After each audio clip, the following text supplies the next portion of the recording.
bonjour à tout le monde. Alors, je vais commencer déjà par parler aux gens qui sont à distance, mais n'hésitez pas à venir servir et venir entrer dans la salle quand nécessaire. Donc, bonjour à tous et à toutes. La conférence va commencer dans quelques minutes. Nous allons laisser le temps aux personnes inscrites de se connecter. Je vous rappelle que la conférence est enregistrée dans son intégralité, y compris la période d'échange. Elle sera déposée sur les sites web de l'IURDPN. Si vous ne souhaitez pas apparaître dans l'enregistrement, merci de nous en informer par courriel dès maintenant.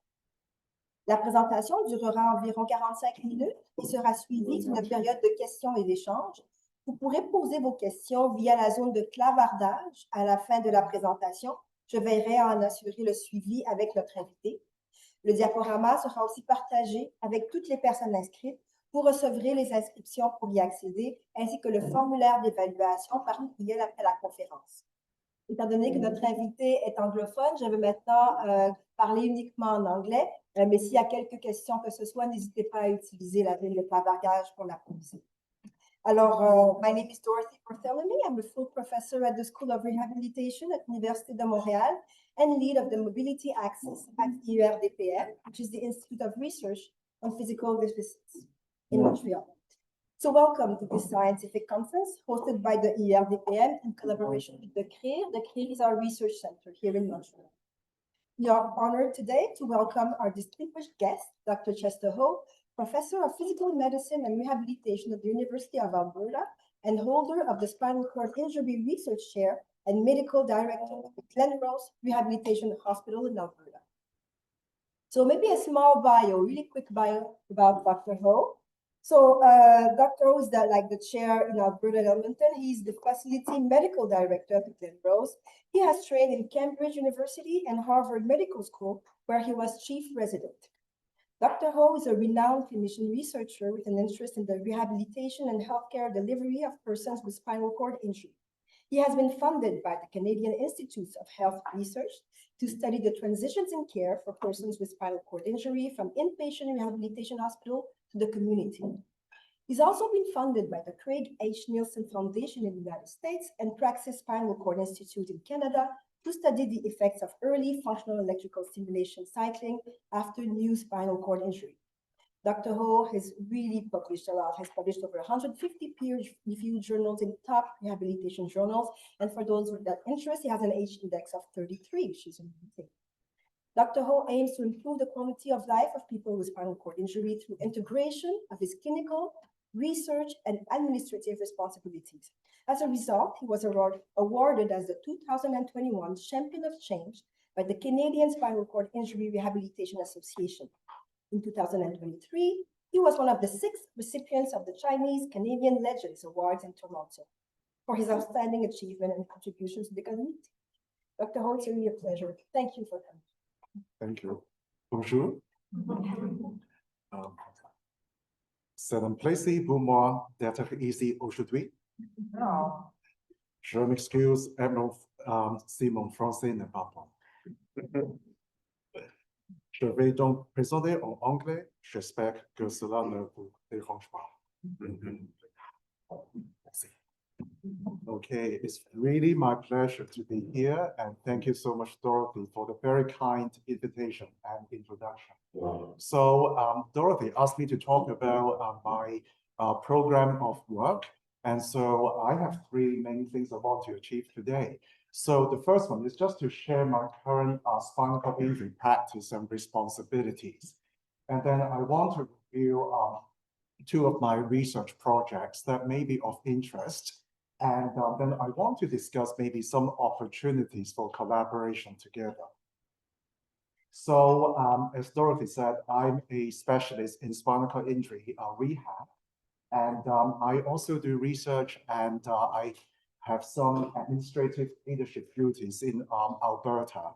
And I want to kind of talk about them together, because I feel like the 3 things together between my clinical work, the research, and the administration, they really come together to support what I do in order to improve the lives of people with spinal cord injury. I hope I'm making.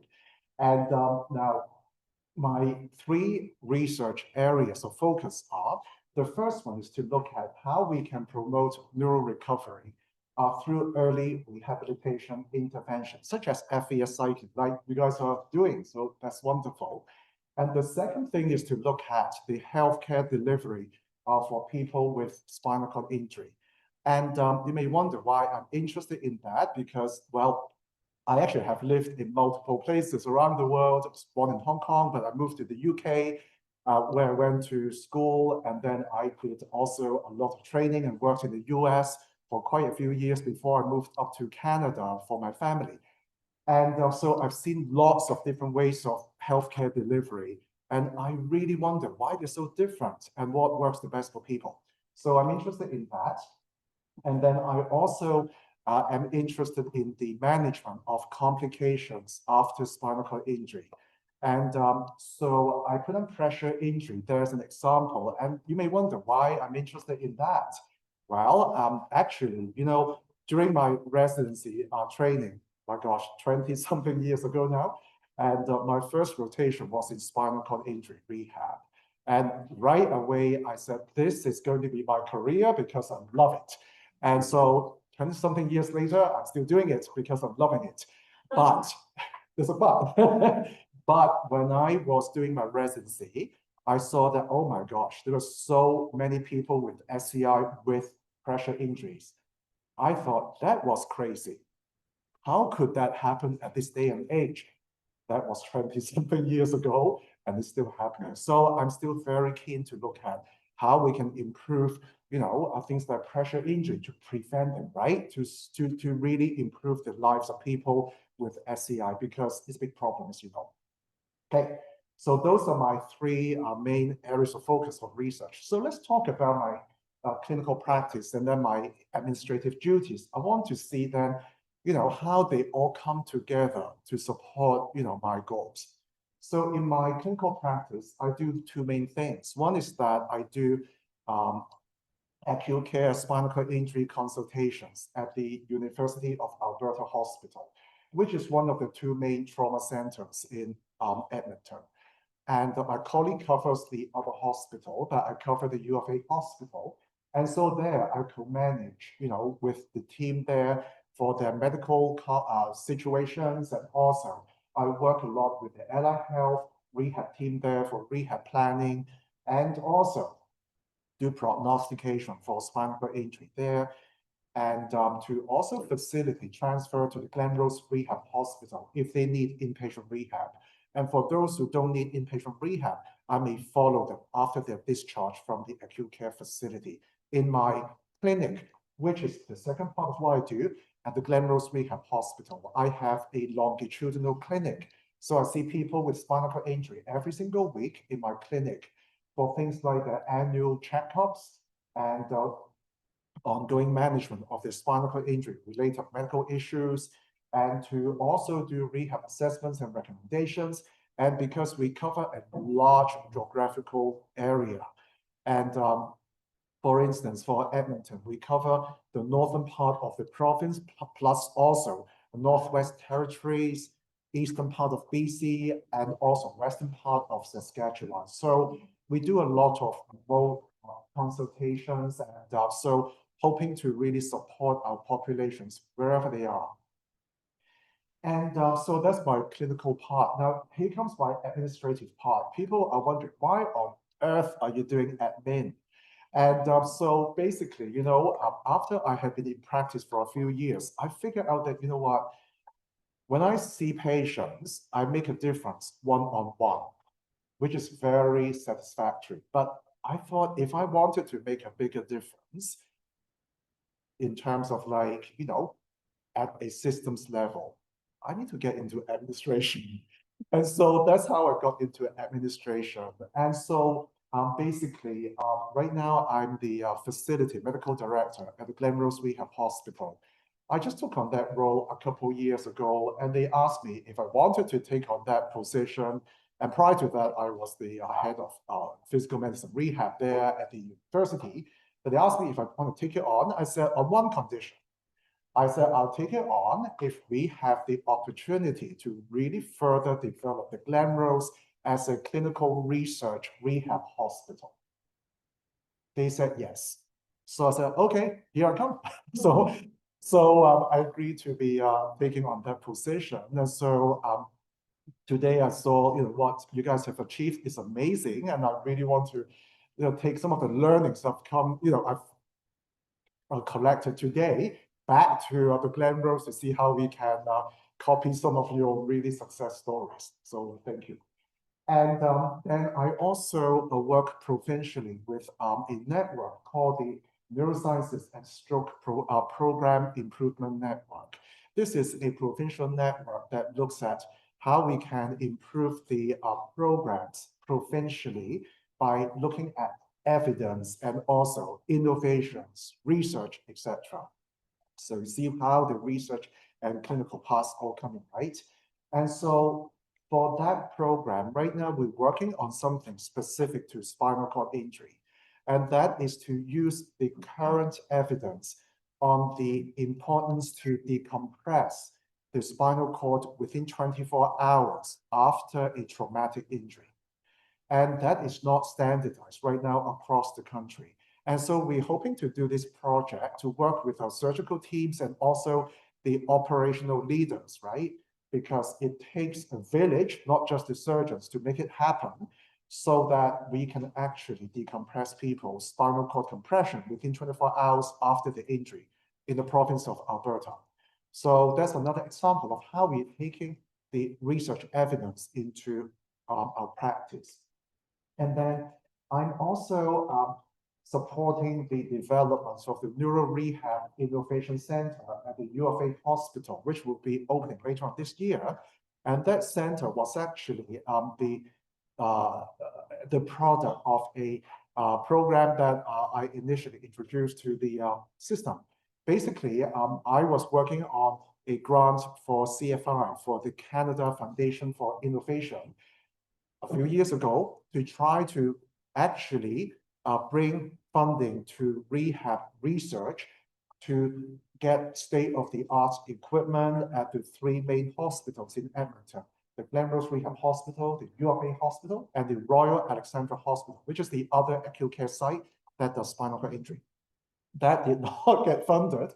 However, the U of A Hospital administration got so interested in the idea that they say, Chester, can you work with us to develop that anyway? I said, absolutely. So basically, we got the proposal submitted to their foundation. Their foundation then reviewed the proposal and approved of it. And basically, it's a $2.7 million adventure. And we were approved. And then within months, they were amazingly, able to raise all the funds to make it happen. That was like, oh my gosh, the first time that we got major donation to rehab, right, in the city.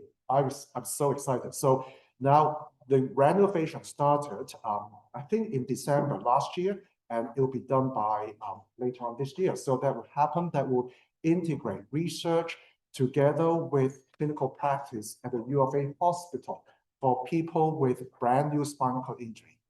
So that's another way that I'm kind of putting the clinical research and administration together. And then I'm also co-chairing the Committee for Alberta Health Services Pressure Injury Prevention. So, well, as you know, we see a lot of pressure injuries in people with SCI. And so it's always been my passion. And so when this opportunity came up, they asked me, would I like to co-chair this committee for the province? I said, sure. And so I've been doing that since 2014. And ever since then, we've again done a lot of really, I hope, good stuff for pressure injury prevention in the province. Okay, so that's my admin stuff. And then for my research, I want to now go through the three main themes one by one, and then focus on a couple of projects that may be of particular interest to you. So for the theme of promotion of neuro recovery through early rehab, basically, the first one is the early functional electrical stimulation cycling project after acute SCI. So I'll go through in greater detail later on about this project that was funded by the Craig H. Nielsen Foundation and also Praxis Spinal Cord Institute. And, as I said, I always think about how it also combines with clinical. So knowledge translation or implementation is always a big focus of my work. So in order to do that, I had the real pleasure to work with Hope, who was my postdoc fellow. Hope is a physical therapist with a PhD, and she basically joined me in my lab a couple of years ago as a postdoc, and now she just finished and got a position as assistant professor at the University of Saskatchewan School of Rehab Science. So excited for her. And so she worked with me and created this FES cycling toolkit. She co-developed that with physical therapists in Alberta. So I really want to encourage you to look at this website because it's got lots of good stuff and also a very nice patient story. We created a patient story with a video with our user telling us why the experience was so good. And so you see that hopefully, right, there'll be some tools that you can use. And she's also been working with Cindy to create a French version. Yeah, so hopefully the French version will come online soon. Okay. And then we are also in the process of working on international clinical practice guidelines for FES cycling with people from Australia, from Europe, and also America. And basically, one of the things that we heard from our clinicians was that it's always really hard to get FES cycling going because there's no standard guidelines to do so. Oftentimes, the vendor, right, or the company will tell us how to get started, but there's no real professional guideline on that, right? So we thought, you know what, that's a big barrier to adoption of FES cycling. So when we don't have it, what do? We create it. so we thought, okay, let's do that. And so that's actually going to be finished hopefully later on this year. And then at the same time, you know, with the research that's been around for FES cycling, surprisingly, there's been no study that focuses on what people, users, actually think about it. They're always looking at muscle outcomes and recovery outcomes in a chronic population. But so first of all, I want to study that soon after injury. But secondly, we want to understand really how does it make people feel when they do FES cycling. So Hope actually carried out this study that was finished and is written up and it's been submitted for publication, hopefully appearing in the journal soon. And it really told us about how people felt when they were doing FES cycling soon after their injury. The results were so exciting because people loved it. First of all, they felt that when they were doing FES cycling, it gave them lots of hope.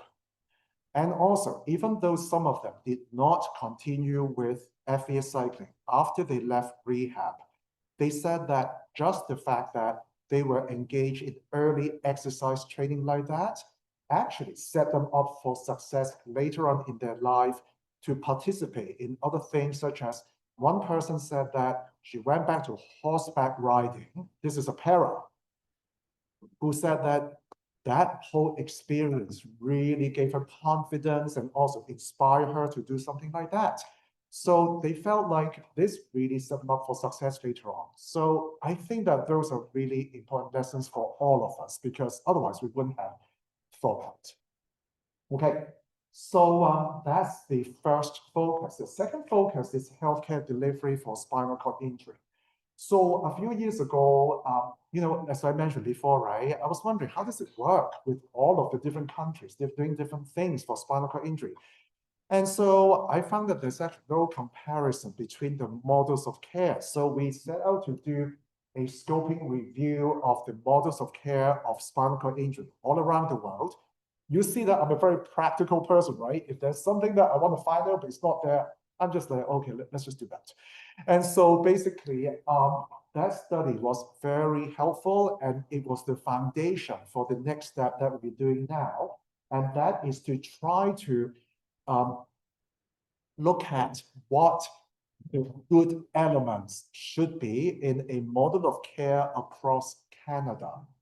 And so we have basically some funding from our Praxis Spinal Cord Institute to look at, okay, how can we come to a consensus on that? So we just right now designing some of the statements that we have gathered from, literature and publications.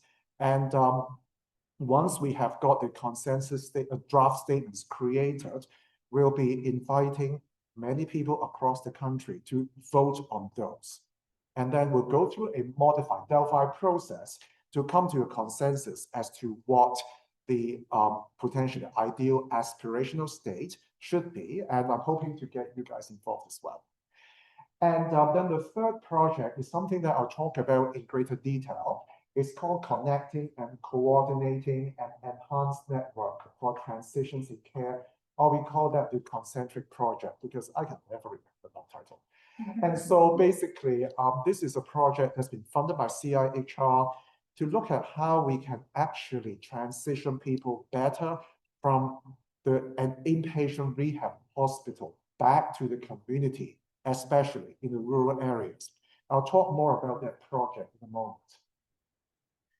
And in terms of management of complications after spinal cord injury, that's my third theme of research, right? Basically, we are right now working on a Canadian white paper on pressure injury prevention and management. This is in conjunction with the Canadian Pressure Injury Advisory Panel. In fact, that's what I'm also here in Montreal for, because the nurses with expertise in wound and ostomy and continence have a conference, a big conference in Montreal this week. And I'll be presenting on this work to see how we're going to do this on Saturday morning, tomorrow morning. So that's one of my projects right now.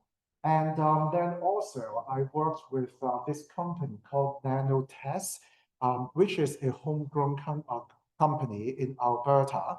They have developed this really exciting product called NanoCell. And basically it uses nanotechnology to try to improve healing. And so with funding from the Can Health Network, we did not get funding from the company because it's, just to maintain the integrity, right, for the study.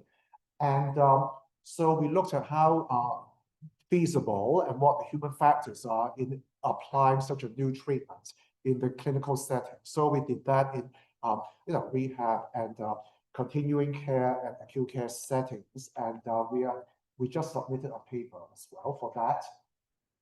And then the third one is actually the latest project that we are just starting.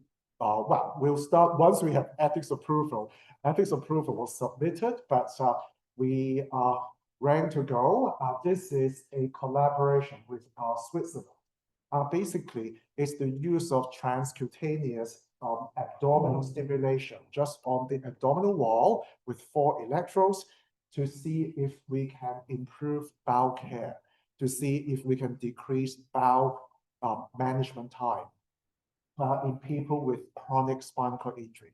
This was actually an idea that was started by a Swiss paraplegic center, and I talked with the PI there in the Berge Parada, and we share a lot in common, and we said, let's do something together. So we thought, okay, let's actually do a multi-site study.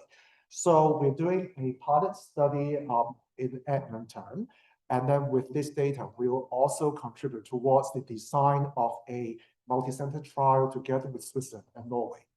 So that's what I do for the complication part. So now let's focus on a couple of the projects which I have mentioned. So this is the first one, the early FVS cycling after spinal cord injury. And in the interest of time, I'll just touch on some highlights, but happy to talk more about the details later on or separately. And so this is our team for the project. And on the left-hand side, or right-hand side, is Dirk, who's my research associate. He's a physical therapist as well with a PhD. And then next to him is Yoshi, our research nurse with a master's degree in neurosciences. And then Camilas to my right-hand side there, And she's a physical therapist who acted as a research physical therapist for a short time during the project, and then for head up was a postdoctoral fellow working on this project with us there.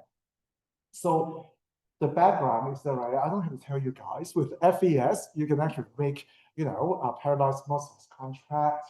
And so, with an FES spike, you can actually mimic cycling movement, which is really good with all of the, a type of movements, right? That we have reciprocal movements that we can hopefully improve people's recovery with.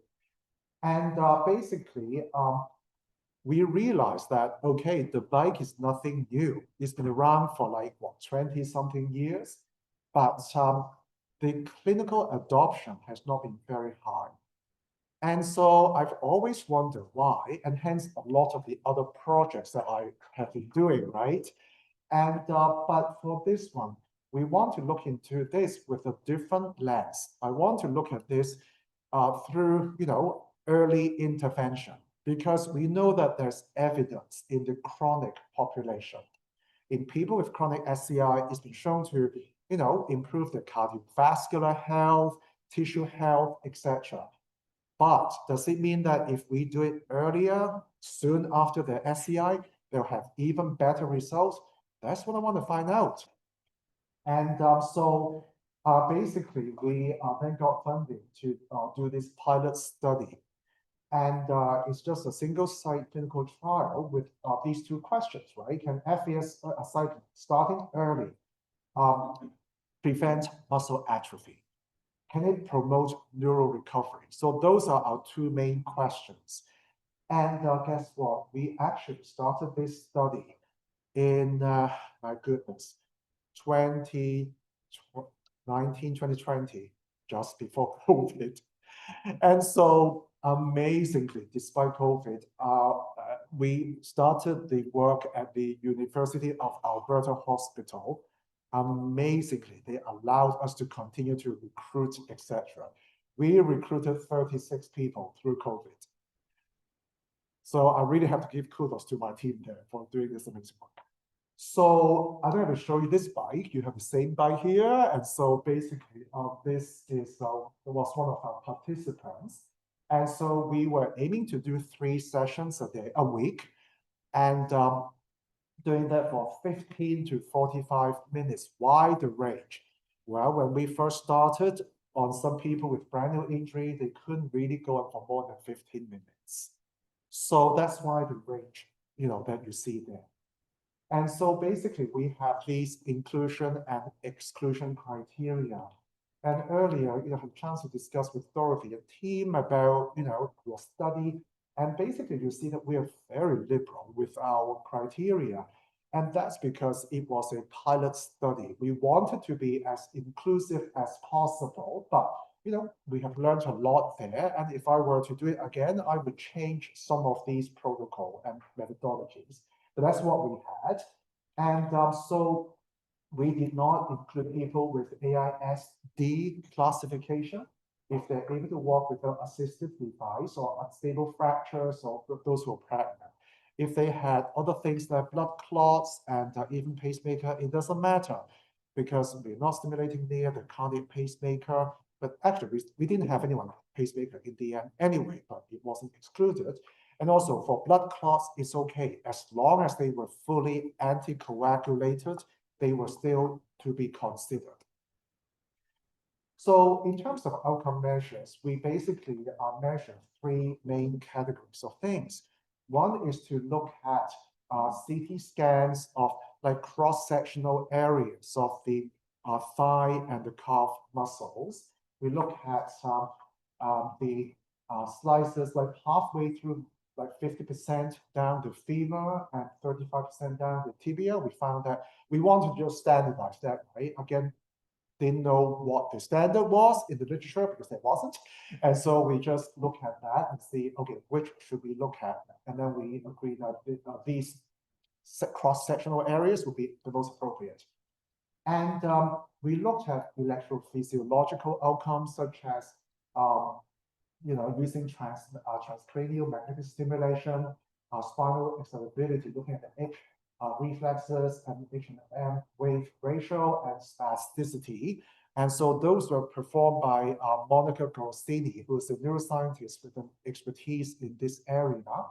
And then we also did a number of clinical evaluations, things such as the INSCI examination, leg circumference, skin fold, spasticity, reflexes, walking test, pain, depression, quality of life.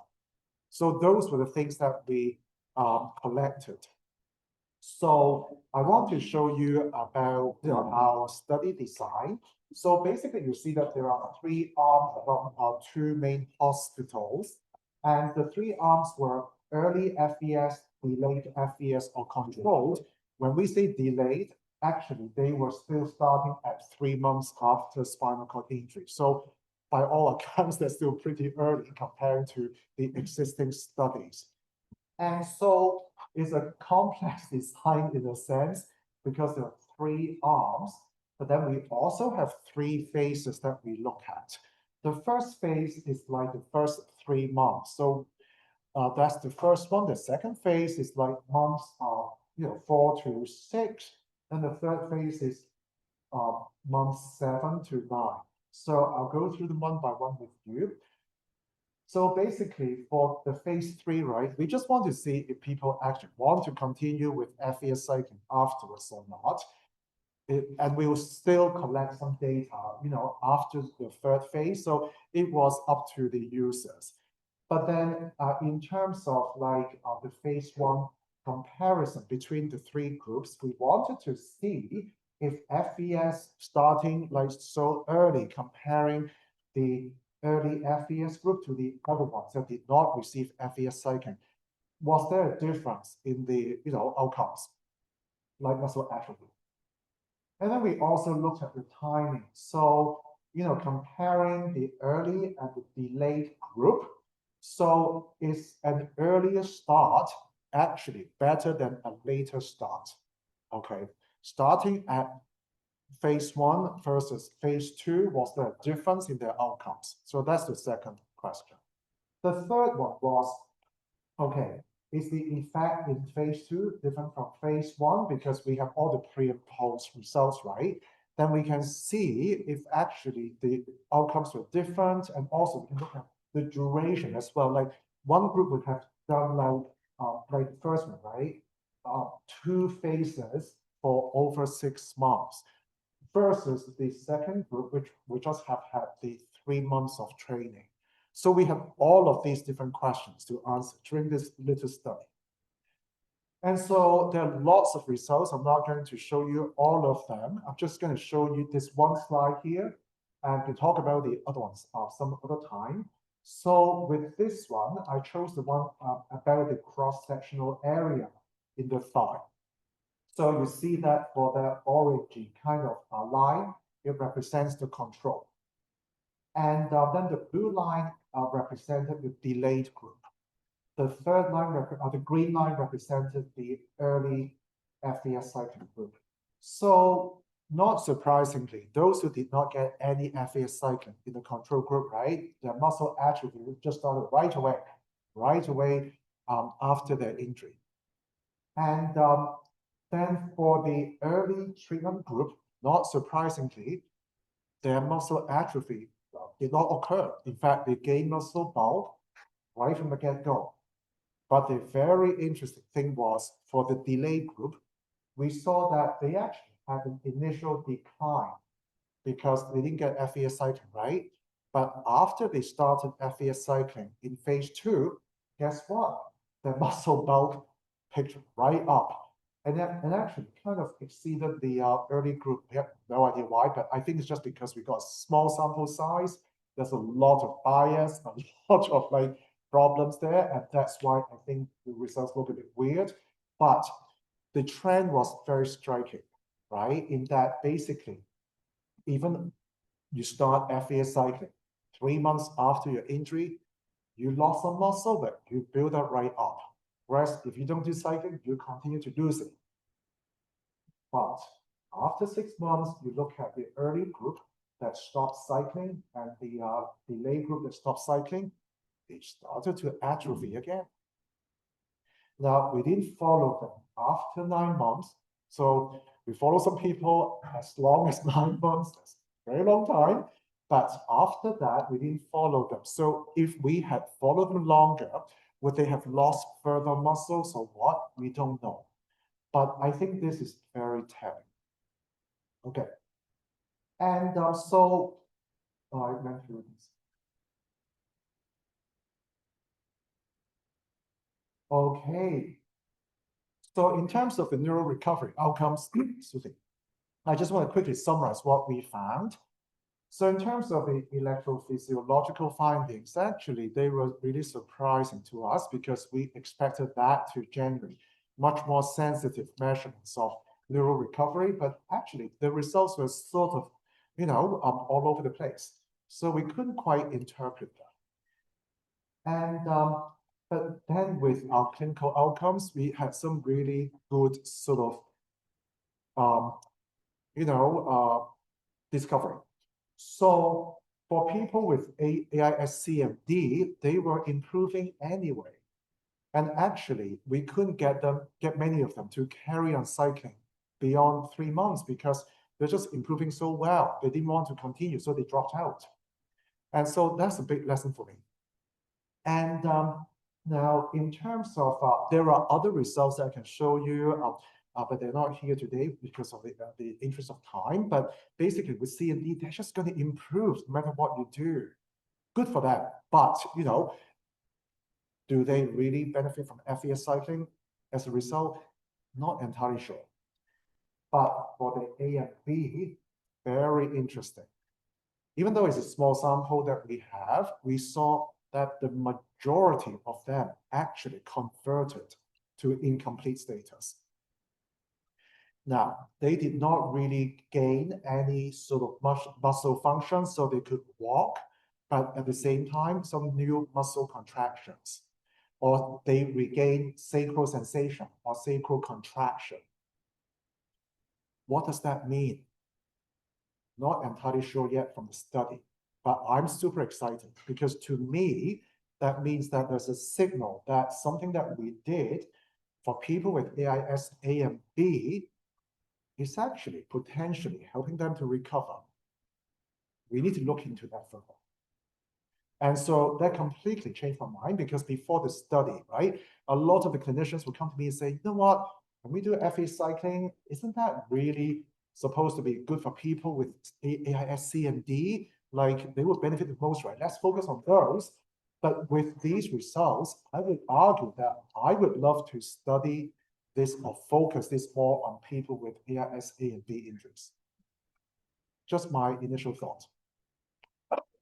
And so just to summarize the FA cycling study, so in those with AIS A and B classification, there's like substantial atrophy, right? And as I said, with early FA cycling, there's no atrophy. And even the delay group could benefit from FA cycling. And in AIS C and D, they were just not atrophying at all, and they would just do really well. And also, there's a higher conversion rate than what the literature suggests. Okay, so that's one study. Now I'll just fly through the next study, which is the concentric project. And this is our team there.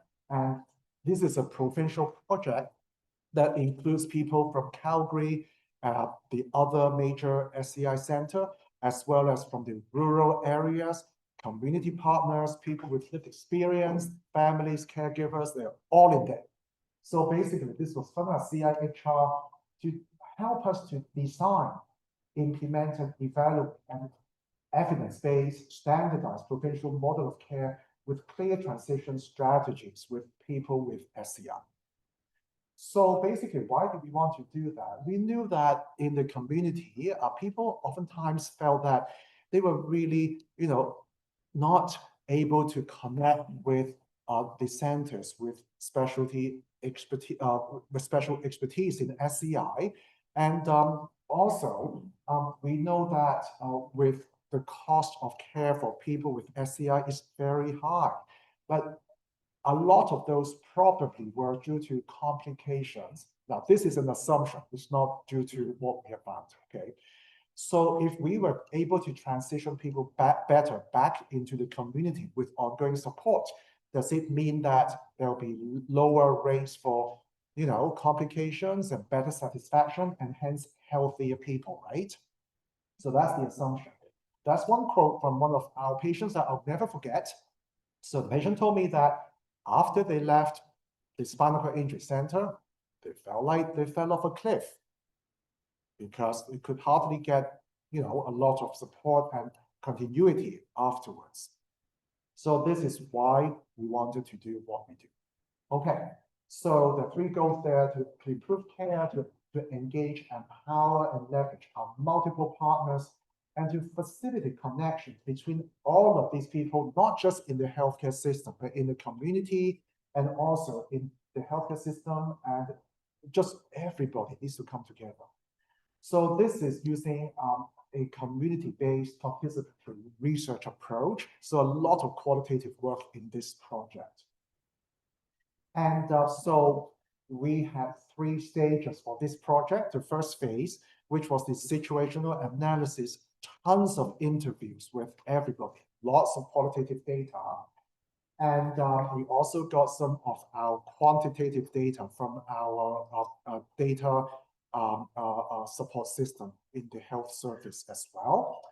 And then the second phase is based on the results from the situational analysis that we developed the model that we want to implement.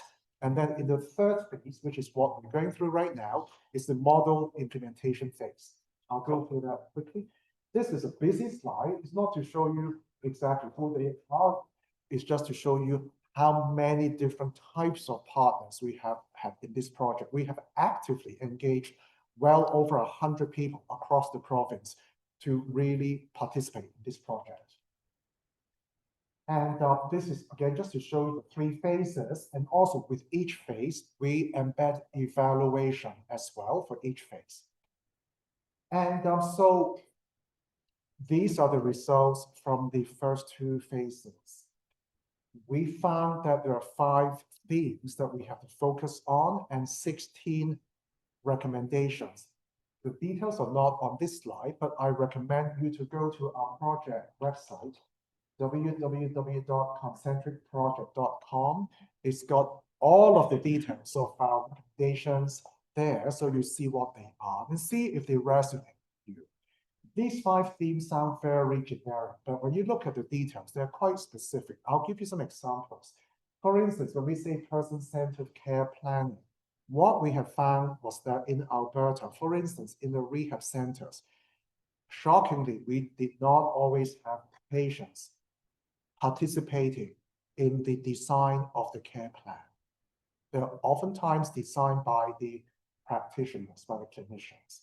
So with that, the patients are clearly telling us that they need to be part of the design process.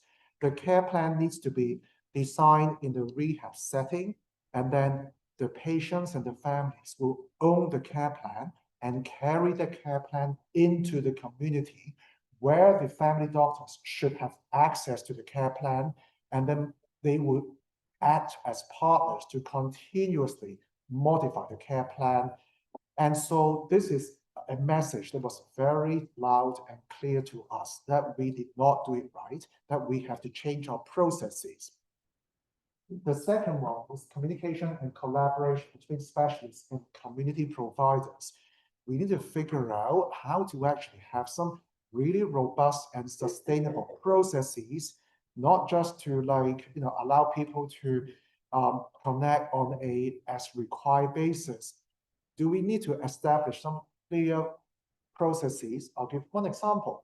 An example is that at our center right now, our team, as a result of this recommendation, actually decided to create a special email address for community practitioners to use so they can contact our team with any question to do with SCI.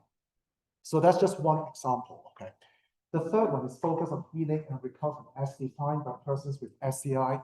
Our partners told us clearly that, you know what, our definitions are not always the most patient-centered because we always focus on the physical recovery. we always look at, how we actually get people home, but not about their neural recovery and not about their holistic recovery, including their psychosocial well-being. We have to engage their families, we have to engage their communities in the whole recovery process. We have not done a good job there. So we need to do something better there. So we're still trying to figure out how to improve that. And then resources to be centralized to improve accessibility. In Alberta, I have to say that we do have some good resources, but they're all over the place. They are like, oh my gosh, if I want this resource, that resource, they are available, but how do I find them, right? So as a result of that, working with SCI Alberta, which I believe is similar to MIMO Quebec here, they are actually working with us to use their website to centralize all of the resources together. So it'll be the go-to place so that people can just go straight to the website to look at all of the resources there. So we're doing that together. So those are just examples, but please visit our website for more details. And so I am so proud that with our funding, we actually got some funding included for our implementation champions, who are really people with experience in SCI, as well as our clinicians who are embedded in their teams already to support the change in our practice with those recommendations. Because we want this to be beyond a research project. We don't want this to die after the funding finishes. So we want the researchers to actually work with the teams by these embedded clinicians and people with lived experience to actually change the processes within the system so that even beyond the project funding period, we can still sustain the changes. And so the output so far, well, this is another thing that we're very proud of. We have created an SCI Education Day that focuses on allied health and nursing professionals, because we've heard it loudly and clearly from our professional colleagues that they really crave more education. And we're not talking about just professionals in the rehab centers, but professionals in any hospital, in the rural areas. Example, 2 months ago, last month, we had our 4th Education Day. We had over 300 people signing up for it, all over the province, from rural areas included. It was really good. And so this is something that you may be interested in. So during our process of finding out how to measure transitions in care and the success of that transition, we found that there was really no tool to measure it. So again, right, we didn't have something. What do we do? We went ahead to create one. We basically did the literature review and found that there are multiple tools that would measure parts of transitions in care. So we put all those 10 tools together into one, and also went through some psychometric testing to do validation of the tool. Now we actually have this tool that's been published that we want to test it out, and maybe other centers we want to take a look at this as well to see if it's useful to use. So that's something that we're looking at now. And then there are some papers that we have published in our work and conference presentation. And our next steps are that we want to evaluate the success of this project overall, not just on the healthcare system, but its impact on people with SCI, their families, caregivers, providers. And we want to do that sometime, before we wrap up in 2026. And then there'll be further knowledge translation activities. And also we are looking at future funding opportunities. Can we spread and scale something like this to other provinces? Or can we actually, for instance, our stroke group actually say, you know what, we would love to do something similar. So can we use this a similar methodology? And we also thought maybe with all that we have done, we can develop a toolkit for what we have done so that it can facilitate spread and scale. So those are just some initial ideas. So collaborative opportunities. Well, by the way, this is Edmonton, in case you wonder. And so just listed a few ideas. So for the FVS cycling project, we'd love to do a multi-site project sometime. So perhaps talk about that. And for the concentric project, like I said, adoption of model or spread and scale or something else, very open to any kind of discussion. So before I finish, I just want to, apart from the teams that I've shown you, want to acknowledge our funding partners, and they have been instrumental in all of this work that we have done. And just want to say merci.